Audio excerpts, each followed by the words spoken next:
May sorpresa sa iyo ang Panginoon. Ako po si Father Fiel Pareha at ito po ang ating segment, ang Daily Devotion, na kung saan tayo po ay magdarasal, magbabasa at magninilay kasama ng salita ng Diyos sa buong taon. Manalangin tayo. Sa ngalan ng Ama, ng Anak at ng Espiritu Santo. Amen.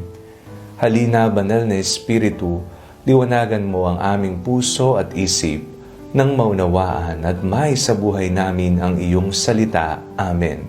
Our Bible passage for today is from the Gospel of St. John chapter 1, verses 47 to 51, and I read it for you.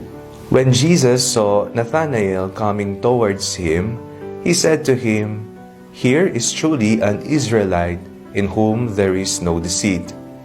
Nathanael asked him, "Where did you come to know me?"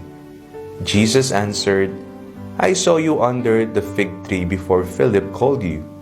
Nathanael replied, "Rabbi, you are the Son of God. You are the King of Israel." Jesus answered, "Do you believe because I told you that I saw you under the fig tree? You will see greater things than this." And he said to him, "Very truly I tell you, you will see heaven open and the angels of God ascending and descending upon the Son of Man." May sorpresa sa iyo ang Panginoon. Nakahanda ka na bang tanggapin ito? Nakabukas ba ang iyong mga palad? Nakabukas din ba, higit sa lahat, ang iyong puso upang ang mismong pagmamahal ng Panginoon ang siyang manahan dito? Ano ba yung mga ipinagdarasal mo sa kasalukuyan? Ano ba yung hinihingi mo sa Panginoon na hinihintay mo, "Lord, baka naman ibigay mo na. Lord, baka this time, proper timing na sana." Ano ba ang kailangan mo? Ano ba ang ipinagdarasal mo? Sa ating pong binasang ebanghelyo sa araw na ito, may sinabi po si Jesus kay Nathanael. Ang sabi niya, "Higit pa riyan ang makikita mo." Manghang-mangha si Nathanael sapagkat sa kanilang unang pagkikita, may kaalaman na si Jesus ukol sa kanya. Kaya naman ang tugon ng Panginoon, higit pa riyan ang makikita mo. Ganyan din ang nais sabihin sa atin ng Panginoon.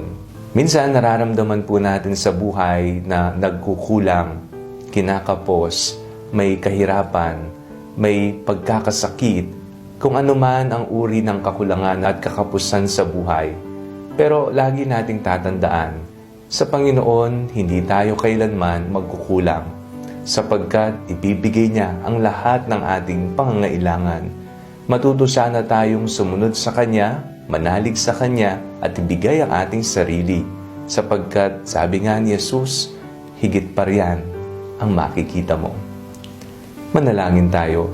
Panginoong Jesucristo, ipinapaubaya po namin ang aming sarili sa inyo. Amen. Sa ngalan ng Ama, ng Anak at ng Espiritu Santo. Amen. Huwag po ninyong kalimutang i-like at i-share ang video ito. Mag-comment po kayo.